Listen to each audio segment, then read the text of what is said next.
we'll guide you through how to download the Trello app on your desktop. If you find this helpful, consider subscribing and liking the video. First, go to your preferred web browser and open the official Trello website at trello.com. Once you're there, look at the top right corner of the page and you'll see the Login button. If you already have a Trello account, click on Login, enter your credentials, and sign in.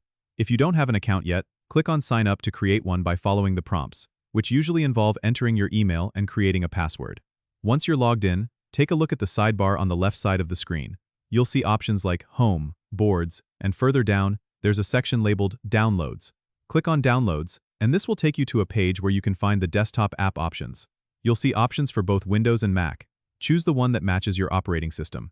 If you're using a Windows PC, click Download for Windows. For Mac users, click Download for Mac. The download should start automatically. Once the download is complete, locate the installer file in your Downloads folder and double-click to open it. Follow the setup instructions to install Trello on your computer. It's quite straightforward, just keep clicking Next until the installation is done. After installation, you'll find the Trello app icon on your desktop or in your Applications folder. Open the app and you're ready to start organizing your tasks and projects right from your desktop application. Don't forget to subscribe and comment if this helped you out.